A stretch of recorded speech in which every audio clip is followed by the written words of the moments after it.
তার সাথে রয়েছেন আজকে সভার সম্মানিত সভাপতি সরকারের কৃষি কার্ডের মাধ্যমে দেশে আধুনিক কৃষির বিপ্লব ঘটবে, থাকবে না খাদ্য ঘাটতি ও কৃষকদের অন্যান্য সমস্যা।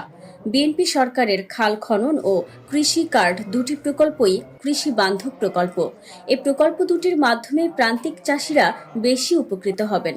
ঝালকাঠির কাঠালিয়া উপজেলায় পার্টনার কংগ্রেস ২০২৬ অনুষ্ঠানে প্রধান অতিথির বক্তব্যে এসব কথা বলেছেন ঝালকাঠি ১ কাঠালিয়া রাজাপুর আসনের সংসদ সদস্য মোহাম্মদ রফিকুল ইসলাম জামাল। ১৯৭৪ সালের ঝালকাঠির কাঠালিয়া উপজেলা মাধ্যমিক স্তরের শিক্ষার মানোন্নয়নে মতবিনিময় সভায় তিনি এসব কথা বলেন। কাঠালিয়া উপজেলা কৃষি সম্প্রসারণ অধিদপ্তর এ সমাবেশের আয়োজন করে।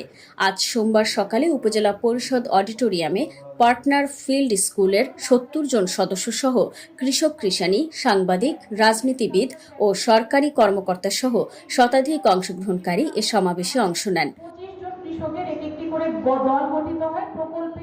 উপজেলা নির্বাহী অফিসার মোহাম্মদ মকবুল হোসেন অনুষ্ঠানে সভাপতিত্ব করেন। কৃষি অফিসার হাতেমা ইয়াসমিন স্বাগত বক্তব্যে সমাবেশের বিভিন্ন দিক নিয়ে আলোচনা করেন। অন্যদের মধ্যে উপস্থিত ছিলেন কাঠালিয়া থানা অফিসার ইনচার্জ আবু নাসের মোহাম্মদ রায়হান, উপজেলা বিএনপির সভাপতি মোহাম্মদ জালালুর রহমান, সাধারণ সম্পাদক মোহাম্মদ আখতার হোসেন নিজাম, সাংগঠনিক সম্পাদক মোহাম্মদ আলিমুল ইসলাম মুন্সি, প্রেস ক্লাবের সভাপতি মোহাম্মদ মাসুদুল আলম ও পার্টনার ফিল্ড স্কুল জয়খালীর সাধারণ সম্পাদক ও কৃষক নেতা মোহাম্মদ আশিকুর রহমান সবুজ।